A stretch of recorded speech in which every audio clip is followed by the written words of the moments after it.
আপনি দেখছেন H+ city news. Howrah জেলার সলভ ডাঁসপাড়ায় অনাথ ফাউন্ডেশনের উদ্যোগে অসহায় গরিব পরিবারের মধ্যে বিনামূল্যে 150 পিস পাখা বিতরণ করা হলো। এই মানসিক কর্মসূচিতে প্রধান অতিথি হিসেবে উপস্থিত ছিলেন সমাজসেবী ও ধর্মীয় ব্যক্তিত্ব পীরজাদা তোহা সিদ্দিকী সাহেব ও পীরজাদা ইসমাইল সিদ্দিকী সাহেব। পীরজাদা তোহা সিদ্দিকী বলেন, মানবতা সবার আগে। হিন্দু মুসলমান নয়, মানুষের পাশে দাঁড়ানোটাই আসল ধর্ম। অনুষ্ঠানে অনাথ ফাউন্ডেশনের সদস্যদের মধ্যে উপস্থিত ছিলেন শেখ মনিরুল ইসলাম, শেখ সুরাজ, বাপ্পা, শেখ জাকির, রাজা, শেখ সাইফুল, মানিকবাবু, লালটু ও শেখ সাহাবুদ্দিন। অনাথ ফাউন্ডেশন দীর্ঘদিন ধরেই বন্যা, শিক্ষা ও মানবিক সহায়তা সমাজের পাশে থেকেছে এবং আগামীতেও এই ধারাকে ধরে রাখবে। শেখ ইকবালের রিপোর্ট, H+ সিটি নিউজ। আরও অন্যান্য নতুন খবরের জন্য H+ সিটি নিউজ চ্যানেলটি লাইক, ফলো ও সাবস্ক্রাইব করে রাখুন। পাশে থাকা নোটিফিকেশন বেলটি অন করুন।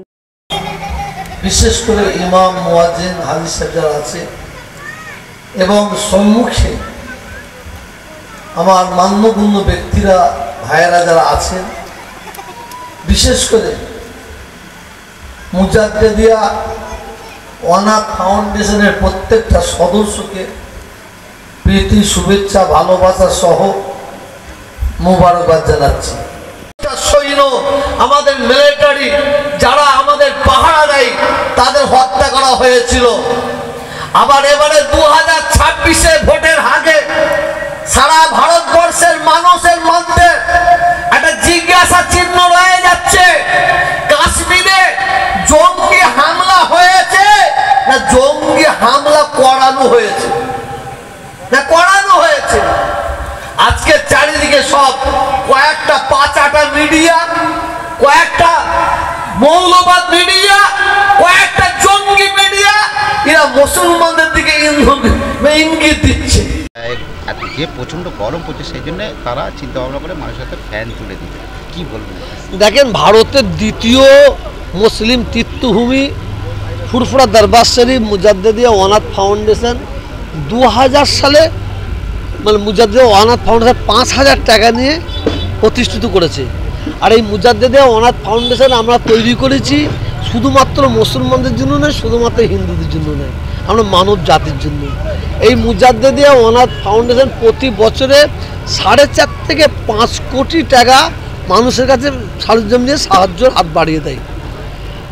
আমার বাবার এত টাকা নেই যে আমি প্রতি বছর 5 কোটি 4.5 কোটি টাকা দান করব। আমাকে বাংলার মানুষ বিশ্বাস করে, বাংলার মানুষ আমাকে ভালোবাসে, আমি যাকে যে কথাটা বলি সেই কথাটা তারা শোনে। আমি 99টা অ্যাম্বুলেন্স দিচ্ছি, 20টা হিন্দু মুসলমান মা বোনেদের বিয়ে দিচ্ছি।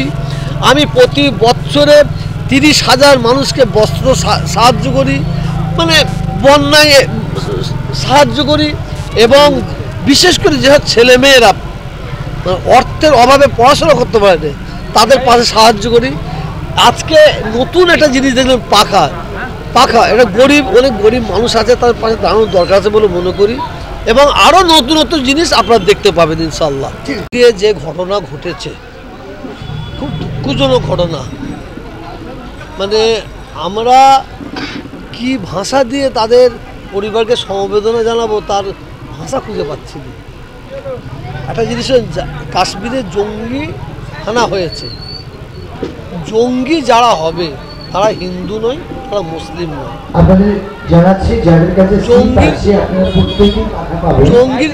জঙ্গির কোনো জাত নাই, জঙ্গির কোনো জাত নাই।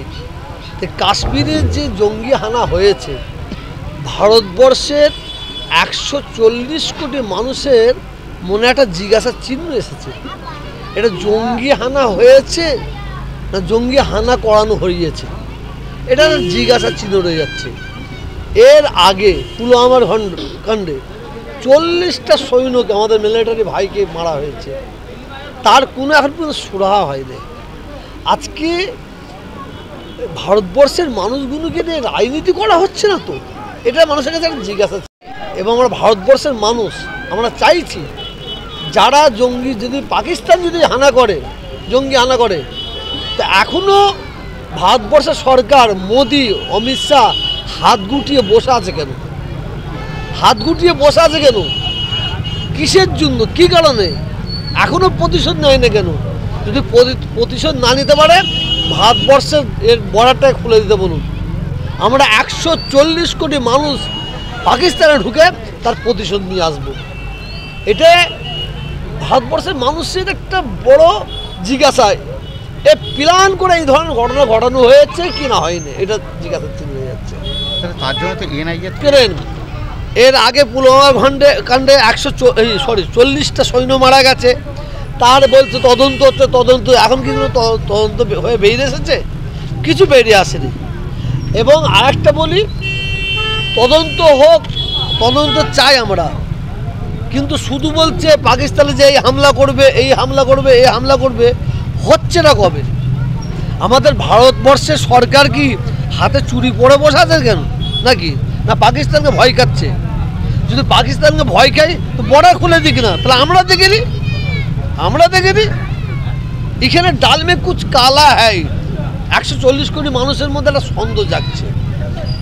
এর সাথে সাথে আপনাদের সোশ্যাল মিডিয়ার মাধ্যমে আমি বলতে চাই ভারতবর্ষের প্রত্যেকটা মানুষকে আমাদের প্রত্যেকে লক্ষ্য রাখতে হবে, এই কাশ্মীরের জঙ্গি হানাকে সামনে রেখে কিছু অসৎ চরিত্র রাজনীতির নেতা নেত্রী তারা ফায়দা নেবার চেষ্টা করবে। তারা হিন্দু মুসলমানের মধ্যে একটা সাম্প্রদায়িক আগুন জ্বালাবার চক্রান্ত করবে, সেই ফাঁদে কেউ পা দেবেন না। কেন এটা করা হয়েছে কি করেছে এটা পরের কথা, কিন্তু আমাদের প্রত্যেকের দায়িত্ব হচ্ছে আমাদের হিন্দু মুসলমান যে ঐক্য একতা যে ভালোবাসা ধরে রাখার দায়িত্ব, এটা আমাদের ধরে রাখার দায়িত্ব, ধরে রাখতে হবে বলে মনে করি। দাদা আজকে আপনাদের এখানে কী অনুষ্ঠান ছিল? এখানে আমাদের অনুষ্ঠান বলতে প্রত্যেক জায়গায় প্রত্যেক মানুষ বস্ত্র অনুষ্ঠান করে, রক্তদান শিবির করে, ঠিক আছে। আমরা এই গরমে গরিব মানুষ আমাদের এলাকায় আছে, তার জন্য আমরা এই ফ্যান পাকা বিতরণ প্রোগ্রাম অনুষ্ঠান করেছি। এরকম একটা কর্মসূচি কেন নিলেন?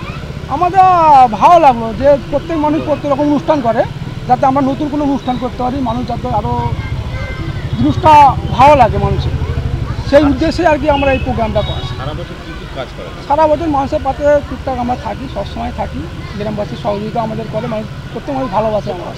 আজকে কতদিনের হাতে আপনারা এই ইলেকট্রিক ফ্যান তুলে দিলেন? আমরা 150 মানুষের হাতে ফ্যান বিতরণ। আপনার নাম? আমার নাম শেখ মনিরুল ইসলাম। আপনি কে? আমি এই মঞ্চের একজন বিশিষ্ট সদস্য, সভাপতি।